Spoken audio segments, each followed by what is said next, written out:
네, 시온 찬양대 예수님의 보혈 찬양 고맙습니다.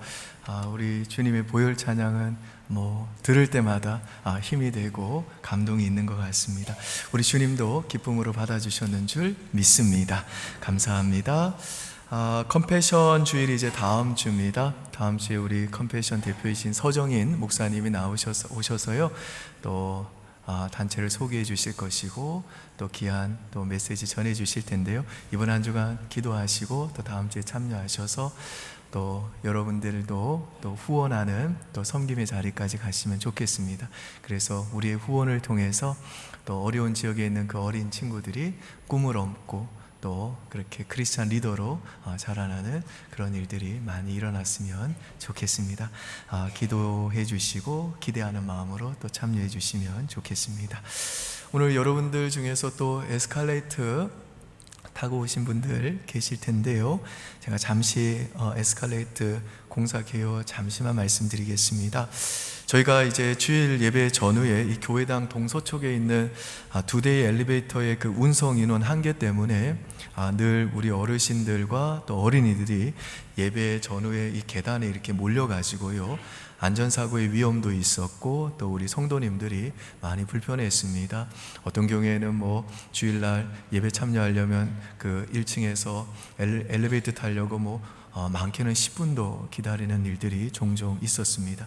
그래서 그런 위험 요소를 해소하고 또 우리 성도님들의 그 불편을 좀 덜어드리고자 당회에서 작년 2021년 3월에 원래는 그 1층과 3층 사이에 대형 엘리베이터를 좀 설치하기로 했습니다. 그런데 이 설계 과정에서 건축법상의 그 제약 요인과 또 지하 주차장 그 램프를 통과하는 차량과 또 사람의 그 동선이 겹치는 문제 등을 고려해 가지고 이 엘리베이터 대신에 에스컬레이터를 설치하는 것으로 의사 결정을 변경을 했습니다. 그리고 원래는 에스컬레이터를 한 줄만 하려고 했었는데 숙고 끝에 두 줄을 하는 게 더 유용하겠다 싶어서 설계를 또 변경을 했습니다. 그러다 보니 그 설계 기간이 6개월이나 꽤 많이 걸렸어요. 그리고 설계가 다 끝나고 작년 2021년 10월 1일에 교회 그 외부 계단 철거를 시작해가지고 크리스마스 때 이제 개통 예정으로 공사를 시작했습니다만은 건축법상의 제약 해소를 위해서 구청과 합의를 꽤 길게 해야 했었고요, 또 장애인 불편 제거를 위한 법적 요소도 갖추는 등 까다로운 검사를 통과하는데 또 많은 시간이 소요가 됐습니다. 그래서 예상했던 기간보다 5개월 이상 지체가 되고 근본에 저희가 드디어 이 에스컬레이터를 개통하게 됐습니다. 공사 예산은요, 당초 엘리베이터 시공을 염두에 두었을 때 6, 7억을 예상했습니다만은 이제 한 줄에서 두 줄 에스컬레이터로 이 변경함에 따라 설계비 포함 총 11억 5천만 원이 소요가 되었습니다. 이게 단순하게 에스컬레이터 공사가 아니라요, 이 에스컬레이터 공사를 위해서 저희 건물 외벽을 이제 헐고 그것을 이렇게 확장하는 교회 증축 공사다 보니까 좀 비용이 더 많이 소요가 되었습니다. 이 자세한 비용에 대한 내용은요, 재직회에서 상세하게 보고해 드리도록 하겠습니다. 그간 1년 가까이 되는 이 공사 기간 동안 이 불편을 참고 기다려 주신 또 기도해 주신 우리 성도 여러분들께 진심으로 감사의 마음을 전하고요, 또 어려운 공사를 주관해서 수고해 주신 우리 당회원 장로님들, 또 시설 국장님이신 공길주 장로님, 또 교회 직원들의 노고에 감사를 드립니다. 특별히 우리 사무장 최성 장로님이 이 전 공사의 과정에서 수고를 참 많이 해주셨고요, 또 에스컬레이터 공사를 시작할 때 우리 시설 국장님이셨던 김재혁 장로님이 또 수고를 많이 해주셨습니다. 또 이연덕 우리 협동 장로님께서 구청과의 협의 시에 그 어려운 이 문제들을 이 전문적 식견을 가지고 잘 설명해 주셔서 또 도움을 많이 주셨습니다. 수고하신 모든 분들께 감사를 드립니다. 이제 교회의 수건 사업이었던 에스컬레이터가 완공됨에 따라 그동안 참 저희가 좀 여러 불편함이 있었습니다만은 이제는요 좀 거동에 좀 어려움이 있으신 우리 어르신들께 특별히 도움이 되기를 바라고요, 또 기대하고요. 또 에스컬레이터도 기계이기 때문에 우리 성도님들이야 워낙 잘 하시겠습니다만은 특별히 안전사고 나지 않도록 우리 성도님들께서 서로 양보해 주시고 침착하게 사용해 주셔서 안전하고 쾌적한 운행이 될 수 있도록 배려해 주시고 협조해 주시기를 부탁드립니다. 이제 하나님 말씀 전하겠습니다.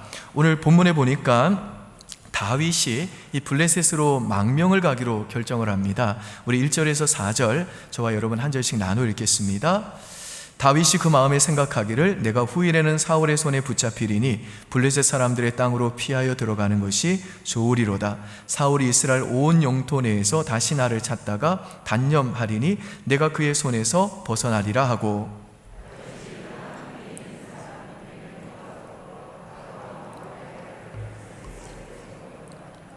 다윗과 그의 사람들이 저마다 가족을 거느리고 가드에서 아기스와 동거하였는데 다윗이 그의 두 아내 이스라엘 여자 아히노암과 나발의 아내였던 갈멜 여자 아비갈과 함께 하였더니 다윗이 가드에 도망한 것을 어떤 사람이 사울에게 전하매 사울이 다시는 그를 수색하지 아니하니라.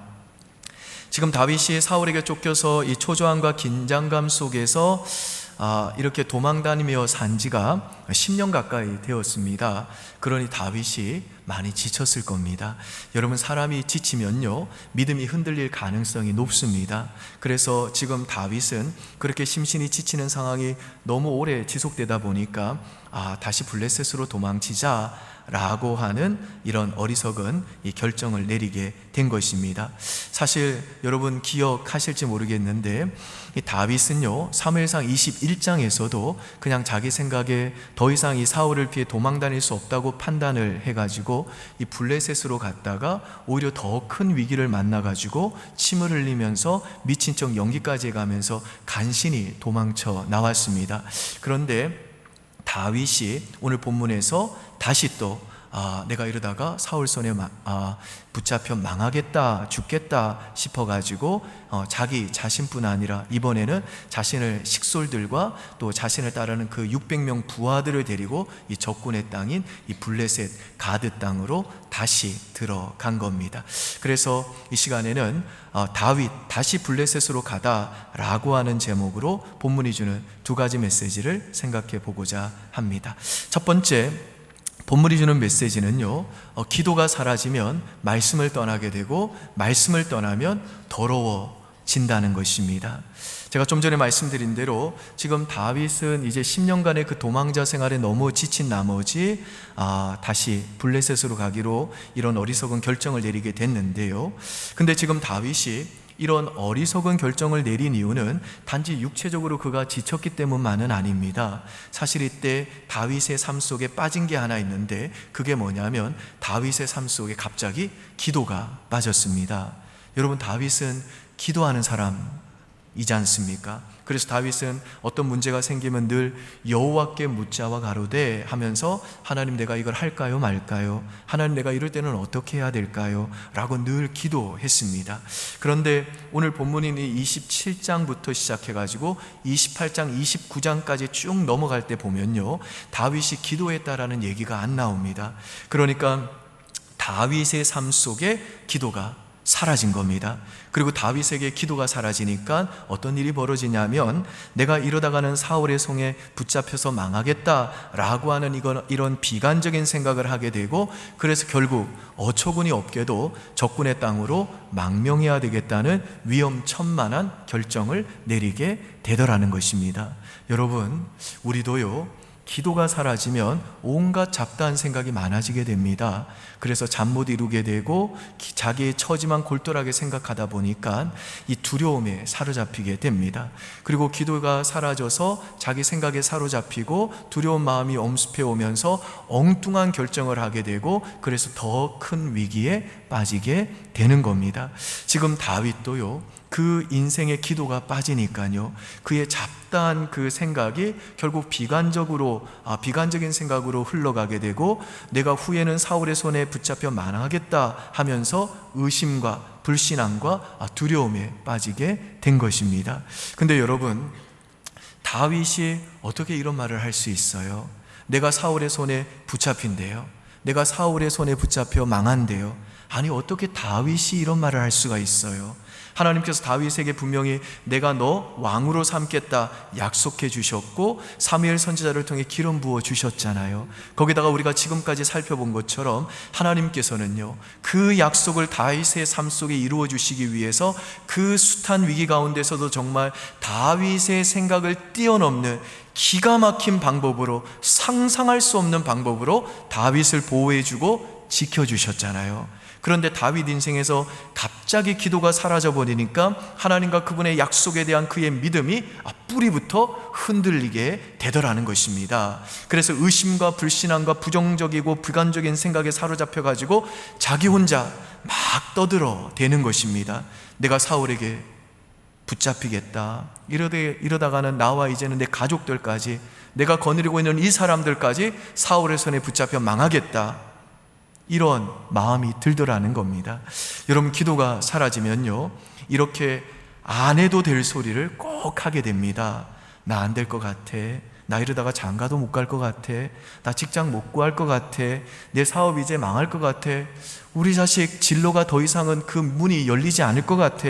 그렇게 누가 묻지도 않았는데 혼자 막 주절주절 떠들면서 자기가 원하지도 않는 말을 막 하는 것입니다. 그러다가 기도도 하지 않고 블레셋으로 가야겠다 하고 마치 그 불나방이 불구덩이로 들어가는 것처럼 그렇게 위험천만한 엉뚱한 결정을 급하게 내리게 된다라는 겁니다. 여러분, 인간의 이런 연약한 모습을 보면서 심리학자인 롤로 메이라는 분이 이런 말을 했습니다. 인간은 길을 잃었을 때 더 빨리 뛰어가는 유일한 동물이다 그랬습니다.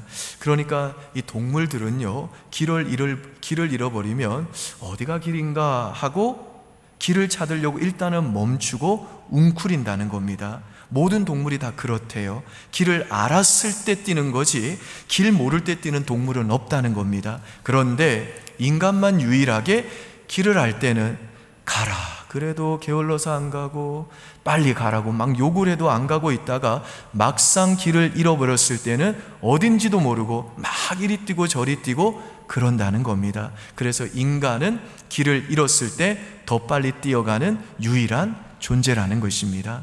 여러분, 지금 딱 다윗이 그렇지 않나요? 다윗이 지금 어디로 갈지 압니까? 모릅니까? 모르잖아요. 모르면요, 일단 하나님 믿는 하나님의 백성이면요, 하나님을 아버지라고 의지하는 하나님의 자녀면요, 일단은 하나님 앞에 엎드려 가지고 기도로 하나님께 물어야 되는데 어디로 갈지도 모르는 주제에 기도도 안 하고 그냥 자기 뜻대로 블레셋으로 뛰어가 버린다는 겁니다. 그래서 나중에 이제 우리가 다음 시간에 보겠습니다마는 결국 이 다윗의 이 어리석은 선택으로 인해 다윗은요, 자기뿐만 아니라 가족들과 자기를 따르는 모든 사람들을 정말 큰 위기에 빠뜨리는 결과를 초래하게 되더라는 것입니다. 근데 여러분, 반대로 우리 인생에 기도가 깊어지면요, 오락가락하는 상황에서도 바른 결정과 선택을 하게 되면서 아주 선명하고 명확한 인생을 살게 됩니다. 그래서 기도가 많아지면요, 우리 처녀 총각들이 교제할 때도 괜히 이 사람 저 사람 간보다가 좋은 사람 다 놓치고 끝나는 게 아니라 저 사람이 하나님이 내게 주신 짝이구나 하는 감이 온다고요. 우리 성도님들 중에도 지금 사업하시는 분들 계시죠? 사업하다 보면 애매모호하는 거 있잖아요. 그럴 때 기도해 보세요. 기도가 풍성해지면요, 일단 하나님의 말씀이 생각이 나요. 하나님의 말씀이 들린다고요. 그러면 그 하나님의 말씀이 이제 분명한 기준이 되기 때문에 그 기준 가지고 내가 이렇게 하면 되겠구나 하면서 애매했던 것들이 선명하고 명확해지게 되는 겁니다. 그래서 여러분, 우리가 즐겨 부르는 찬송가 370장 주 안에 있는 나에게 라는 이 찬송가 2절에 보면 이런 가사 나오죠. 그 두려움이 변하여 내 기도 되었고, 그 두려움이 있을 때 그 두려움을 뭘로 바꾸라고요? 기도로 바꾸래요. 기도로 바꾸면요, 무슨 일이 일어난다고 그래요? 내 인생이 아무리 지치고 고뇌서 내 마음속에 의심의 바람이 불고 여러 잡다한 생각이 들어서 정말 두려움이 몰려올 때 그 두려움을 기도로 바꾸면요, 전날의 한숨이 변하여 내 노래가 되고 주님을 찬송하면서 할렐루야 할렐루야 외치며 내 앞길 멀고 험해도 나 주님만 따라가게 된다라는 것입니다. 기도는 이런 능력이 있다는 겁니다. 믿습니까 여러분? 아멘. 근데 이 다윗의 삶에 이 기도가 사라진 거예요. 그리고 그 기도가 사라지고 블레셋으로 망명한 다윗에게 무슨 일이 일어나는지 5절과 6절 한번 보실까요? 5절에서 7절까지 저와 여러분 한 번씩 나누어 읽겠습니다. 다윗이 아기스에게 이르되 바라건대 내가 당신께 은혜를 입었다면 지방 성읍 가운데 한 곳을 내게 주어 내가 살게 하소서. 당신의 종이 어찌 당신과 함께 왕도에 살리이까 하니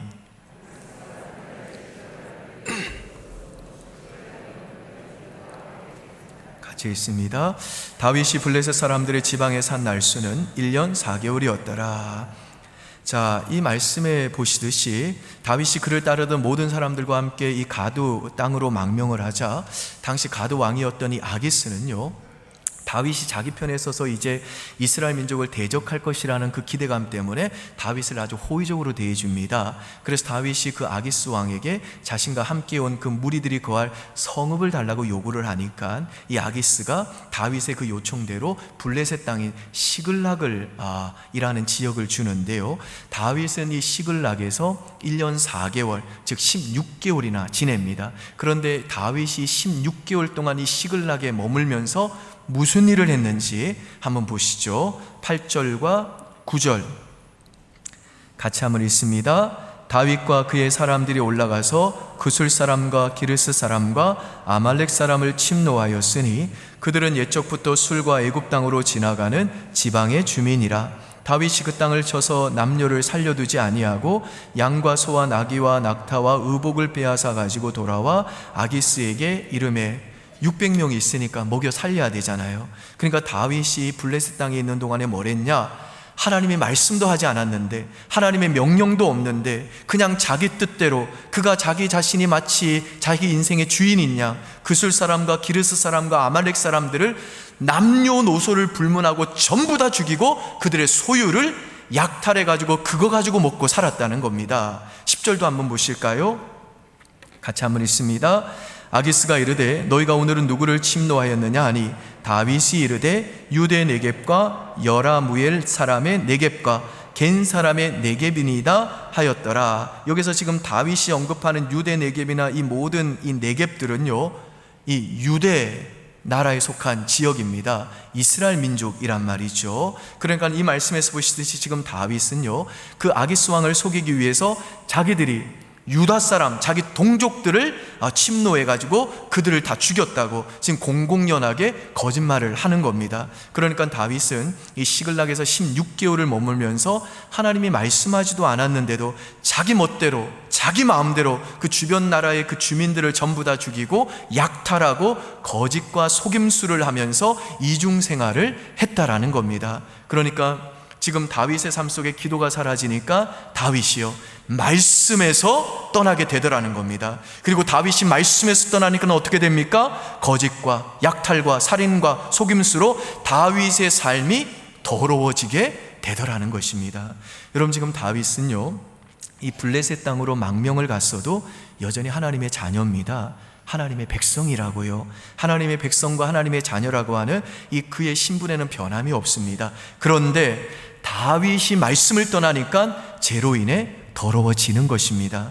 누가복음 10장에 나오는 탕자도요, 아버지 유산을 받고 타국에 가서 허랑방탕하게 살았음에도 불구하고 여전히 그는요, 그 아버지의 자녀라고 하는 신분은 가지고 있었지만 죄로 인해 만신창이가 되고 더러워지잖아요. 마찬가지로 우리도 기도가 사라지고 말씀을 떠나면 내가 하나님의 백성, 하나님의 자녀라고 하는 나의 이 신분에는 변함이 없지만 우리의 몸과 영혼이 죄로 인해 더러워지게 되는 겁니다. 그래서 우리들이 가장 성도답고 가장 거룩하고 가장 아름다울 때는 언제냐 하면 하나님의 말씀의 자리에 서 있을 때라는 것입니다.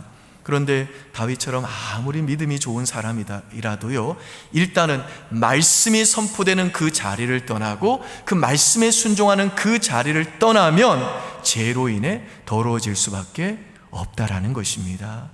여러분, 자기가 있어야 될 자리를 떠나면 아무리 요긴하고 좋은 것들도요, 다 더러워지게 되어 있습니다. 예를 들어서 우리 코 속에 있는 콧물, 유익해요, 안 유익해요?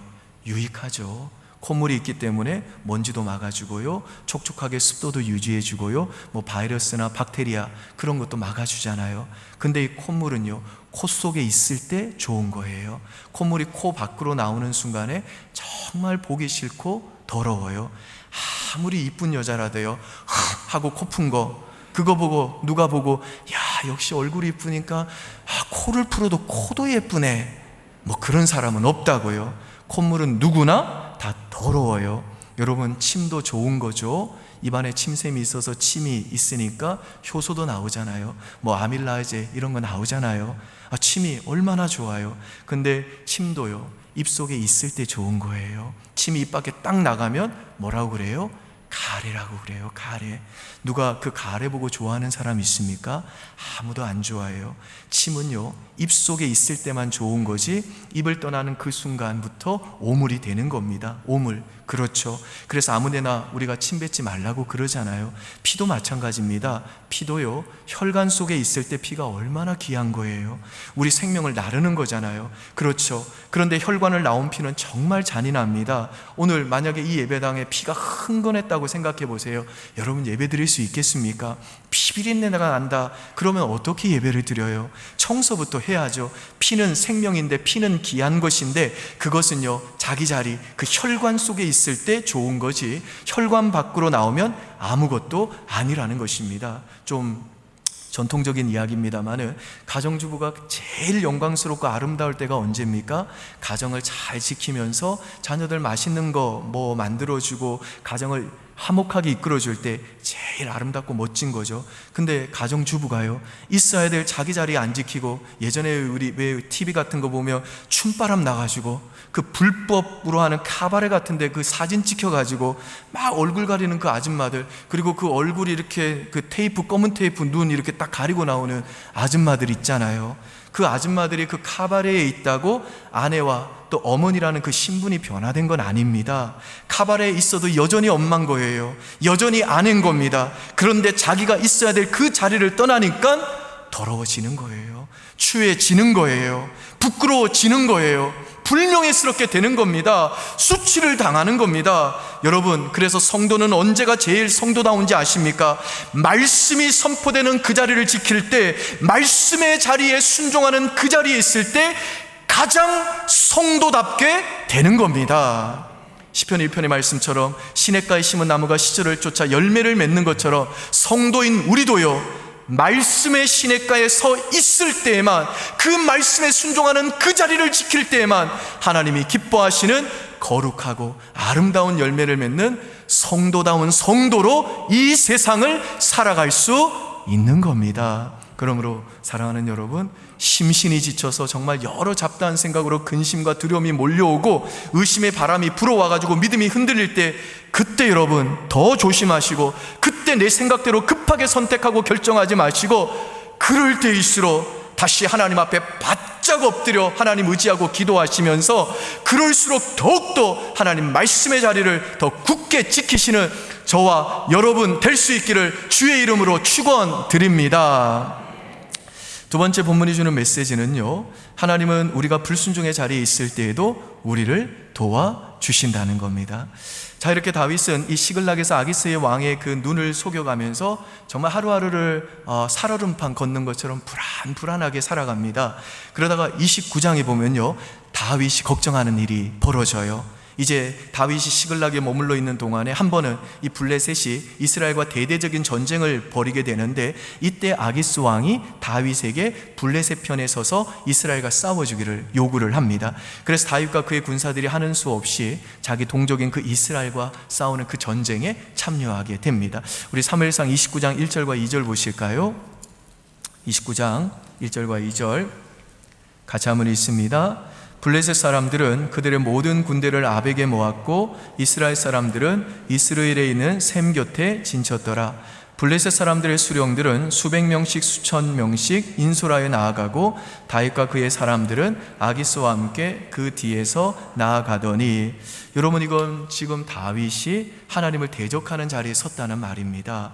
그리고 이때 다윗이 만약에 이 블레셋 편에 서서 이스라엘 백성과 싸움을 하게 되면 다윗은 이제 이스라엘 백성의 원수가 돼가지고 다시는 이스라엘 왕이 못 되는 겁니다. 그렇다고 다윗이 이때 나 못 갑니다 라고 말하면 아기스 왕에게 의심을 받게 되고 생명이 위태하게 되는 겁니다. 그러니까 지금 다윗은요, 기도가 사라지고 그래서 하나님 말씀을 떠나버리니까요, 이제는 이걸 따르자니 저게 걸리고 저걸 따르자니 이게 걸리고 하는 그런 위기의 순간에 빠져가지고 속수무책이 되어 버렸다는 겁니다. 근데 이런 위기의 순간에 갑자기 이 블레셋의 다른 지도자들이, 아니 다윗이 지금은 우리 편이지만 막상 전쟁이 벌어지고 난 다음에 우리의 적군으로 돌아설지 누가 아느냐라고 하면서 다윗이 전쟁에 참여하는 것을 반대합니다. 그래서 다행히 다윗은요, 이 전쟁에 참여하지 않고 군사들을 데리고 다시 시글락으로 돌아가게 됩니다. 사무엘상 29장 3절에서 7절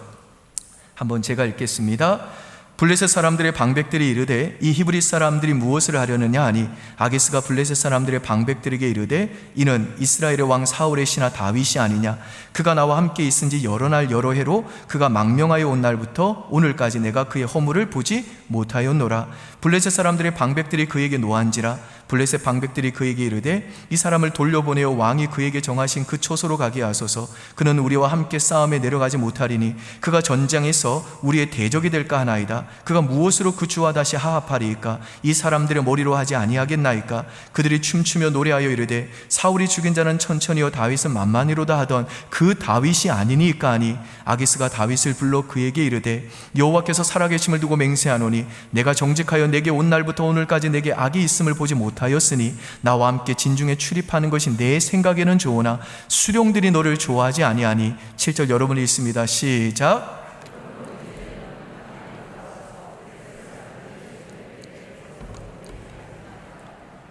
여러분, 이건 누가 도와주신 거예요? 비록 다윗이 말씀을 떠나 불순종에 빠져가지고 정말 자신은 이러지도 저러지도 못하는 그 속수무책 가운데 정말 무력감에 빠져 있을 때 하나님이 또 간섭해가지고 다윗을 극적으로 도와주신 겁니다. 그러니까 우리 하나님은 어떤 분이시냐면요, 우리가 순종할 때에도 우리와 함께 해주시지만 우리가 불순종할 때에도 우리와 함께 해주시는 우리 좋으신 아버지시라는 겁니다. 하나님은 우리가 순종할 때만 우리를 도와주시는 게 아니라 우리가 말씀을 떠나 불순종할 때에도 우리를 도와주신다는 겁니다. 다윗 보세요. 다윗이 블레셋으로 도망친 거 불순종이잖아요. 그럼 불순종했다고 하나님이 다윗을 버려두시나요? 아니죠. 불순종해서 블레셋에 가 있을 때에도 하나님은요, 그 보이지 않는 섬뒤의 손길을 통해서 다윗의 생애 가운데 하나님의 그 약속이 성취되지 못하는 그 일들을 막아주시기 위해서 다윗을 또 보호해 주시고 또 인도해 주시더라는 겁니다. 불순종 중에도 하나님의 은혜는 계속된다는 겁니다. 불순종 중에도 하나님의 은혜와 인도하심은 하나님의 백성을 절대로 떠나지 않는다는 겁니다. 여러분, 우리는 하나님을 아버지라고 부르잖아요. 아버지가 우리가 순종할 때만 아버지고 순종 안 할 때는 아저씨인가요? 절대 그렇지 않습니다. 불순종할 때는 효도 못하는 아들, 딸이고 순종할 때는 효도하는 아들, 딸이고 바로 그 차이인 거지. 우리는 많은 순간에 우리가 불순종하면 하나님이 우리의 아저씨가 돼버리고 순종할 때에만 우리의 아버지가 된다고 이렇게 착각을 할 때가 많이 있다라는 겁니다. 그러나 여러분, 절대 그렇지 않아요. 물론 우리가 말씀을 떠나서 잘못된 길로 가면 그것에 대한 하나님의 징계는 있겠죠. 왜냐하면 우리 하나님은 자기 백성을 절대 포기하지 않기 때문에 끝까지 죄악의 길로 가다가 망하는 거 못 보시는 하나님이기 때문에 징계를 통해서 다시 돌이키는 하나님이십니다. 그러나 우리가 비록 하나님 말씀을 떠나 있는 그 순간에도 우리를 사랑하시는 하나님의 보호의 손길이 떠난 적은 단 한순간도 없다라는 겁니다. 믿으시나요, 여러분? 아멘. 근데 어떤 분은요, 또 이 하나님의 선하신 사랑을 오용해가지고 그래? 그러면 내가 기도도 안 하고 말씀도 안 순종하고 내 마음대로 살아도 되겠네 라고 말하는 겁없는 분들이 계세요. 그리고 지금 자기는 기도도 안 하고 말씀을 떠나 있는데도 자신의 삶에 아무 일도 일어나지 않고 도리어 인생이 더 잘 풀리고 돈도 많이 벌고 있다고, 잘 나가고 있다고 그렇게 말씀하는 분들도 있습니다. 근데 여러분, 제가 지난번에 그런 인생을 4글자로 정리해 들었죠. 그 4글자가 뭐죠? 폭풍전야. 여러분, 폭풍전야에 있는 사람은요, 잠시 잠깐은 그 인생이 고요한 것 같고 평통한 것처럼 보여도요, 곧 폭풍을 만나게 될 겁니다. 지금은 모든 것이 순적하고 형통해 보여도요, 그건 폭풍전야인 겁니다. 여러분, 하나님의 말씀을 떠난 하나님의 백성에게 하나님이 왜 폭풍전야를 주시는지 아시나요? 그 폭풍전야의 그 고요한 시간은 곧 다가올 폭풍을 피해 피신한 곳을 찾으라고 하나님이 주시는 기회이기 때문에 그런 겁니다. 그래서 여러분, 제가 변하지 않는 진리 다시 한번 강조하면서 말씀드릴게요. 하나님의 말씀을 떠나 현실과 타협하는 사람들마다 그 폭풍 전야의 시간에 빨리 피할 곳 찾지 않으면 반드시 그 인생은요, 폭풍 만나게 되어 있습니다. 기도 없는 삶을 살다가 하나님 말씀 떠나고 내가 내 인생의 주인인 양 그렇게 내 마음대로 사는 하나님의 백성마다 세상에서 경험할 수 있는 최악의 폭풍을 만나게 될 겁니다. 우리가 다음 시간에 보겠습니다만, 다윗도 그 인생에서 기도가 사라지고 말씀을 떠나 살다가 결국 그의 인생에서 가장 최악의 폭풍 만나게 됩니다. 여러분, 이건 제가 지금 여러분에게 저주를 선포하는 게 아니라 진리를 선포하는 겁니다. 목회자가 할 수 있는 최악의 일은 진리를 외면하는 거잖아요. 그러므로 지금 혹시 여러분 중에 은혜되고 위로되는 말씀 좀 들으려고 왔는데 박 목사가 오늘 날 협박한다고 생각하는 분들이 계시다면, 지금 그렇게 생각하는 당신이 바로 폭풍을 피할 곳으로 빨리 피신해야 된다고요. 와, 박 목사 너무한 거 아니냐 그러시는데 아닙니다. 진짜 너무하는 건 제가 아니고 그렇게 말하는 당신에게 내일 닥칠 폭풍입니다. 그러니까 기회 있을 때 빨리 다시 기도와 말씀의 자리로 돌아오십시오. 저는 정말 저와 여러분들이 큰 고난 만나지 않았을 때 정말 큰 폭풍 피해 안전한 장소로 피신하는, 정신 차릴 줄 아는 하나님의 자녀 될 수 있기를 주님의 이름으로 축복합니다. 이제 마지막 한 가지 얘기만 하고 말씀 마치겠습니다. 여러분도 아마 이 얘기는 다 들어보셨을 거예요. 어느 교수님 얘기인데요, 이 교수님이 초등학교 6학년 때 6.25가 터졌어요. 아버지는 먼저 남쪽으로 피난을 가셔가지고 다시 데리러 오신다고 했는데, 어머니와 이제 5살 낳은 여동생과 젖먹이 난 남동생만 이제 그 아버지 기다리는 거예요. 인민군 지하에서 한 달 넘게 국군을 기다려도, 아버지를 기다려도 오질 않더래요. 식량은 떨어지고 있습니다. 할 수 없어가지고 어머니가 아버지 따라 우리도 남쪽으로 가자 그래가지고 그 가정에서 생명같이 아끼던 재봉틀 하나 가지고 이제 평택까지 내려왔어요. 내려가서 어머니가 그 귀한 재봉틀을 이제 쌀한가마니와 받고 오셨습니다. 그래서 그 쌀자루를 6학년 되는 그 아들에게 이제 끝매어가지고 짊어지게 준 거예요. 어머니는 이제 어린 동생들과 함께 가고, 아들은 이제 쌀자루 메고 이제 서울집으로 올라가는데, 평택에서 수원으로 오는 그 산길에 왔을 때 한 30살쯤 되는 청년 하나가 나타나가지고 쌀자루 진 그 아들에게 무겁지? 내가 도와줄게 했더니 아들이 그런 거예요. 아저씨 감사합니다 하면서 청년에게 쌀자루를 맡겼습니다. 근데 그 청년이 너무 빨리 걷는 거예요. 아들도 그 걸음을 따라가는데 한참 가니까 어머니와 동생들이 저 끝에 뒤쳐져 있는 거예요. 가다 보니까 이 길이 하나이면 괜찮은데 길이 2갈래로 나눠진 겁니다. 여기서 이제 이 아들이 고민이 되는 거예요. 청년 따라가면 어머니를 놓쳐버려요. 근데 안 따라가면 뭘 놓쳐버려요? 그 귀한 쌀자루 놓치는 거예요. 그때 이 아들이 고민하다가 여기 이제 쌀자루 좀 내려달라고 부탁을 했는데, 청년은 뒤돌아보지 않고 계속 가더라는 겁니다. 또 고민되는 아들이 이제 결정을 해야 되잖아요. 청년 따라가면 어머니 잃고 그냥 앉아있으면 쌀자루 잃어버릴 것 같고 방법이 없어서 그냥 털썩 주저앉아서 엉엉 울었다는 거예요. 한참 뒤에 이제 어머니가 동생을 데리고 왔는데 첫 번째 질문이 이거였어요. 쌀자루 어디 있어? 그러니까 아들이 대답해요. 청년에게 맡겼더니 저쪽 길로 가버렸어요. 어머니 놓칠까봐 저 여기서 앉아서 울고 있는 거예요. 그때 어머니 얼굴이 창백하게 변했어요. 한참을 아무 말 못하다가 아들을 껴안고 어머니가 그러더래요. 내 아들이 영리하고 똑똑해서 애미를 잃지 않았구나. 내 아들이 영리하고 똑똑해서 애미를 잃지 않았구나 하면서 막 우시더라는 거예요. 그날 밤 어느 농가에 가서 고구마 2개 얻어가지고 어머니가 아들을 입에 이제 넣어주면서 또 내 아들이 영리하고 똑똑해서 어미를 잃지 않았구나. 이제는 내가 아버지 볼 낯이 있겠구나 라고 말해 주더라는 겁니다. 이게요, 이 아들의 가슴판에 목과같이 박혀가지고 평생 잊을 수 없는 어머니의 말씀이 된 겁니다. 그 다음부터 어머니에게 들은 이 영리하고 똑똑한 아들이라는 것이 이번에 사명감이 된 거예요. 그래서 열심히 공부했어요. 뭐든 하든 열심히 했대요. 그래서 나중에 서울대 물리과 대학에 이제 입학을 합니다. 그리고 후일에 그 대학에 교수를 했어요. 이분이 유명한 총록파 시인이 박목월 시인의 아들인 박동규 장로님이십니다. 여러분, 이분이 왜 이렇게 바뀌었을까요? 어머니 사랑 덕분이죠. 어머니는요, 쌀이 보인 게 아니라 그 아들만 보인 거예요. 아들의 어리석은 실수를 보지 않고 아들의 똑똑함만 보신 거예요. 그게 사랑입니다. 여러분, 하나님이 저와 여러분 이같이 사랑하세요. 그 많은 죄를 지은 우리를, 그렇게 많이 하나님을 배신했던 우리를 하나님은요, 그 나쁜 거 하나도 기억 안 하고 좋은 것만 보십니다.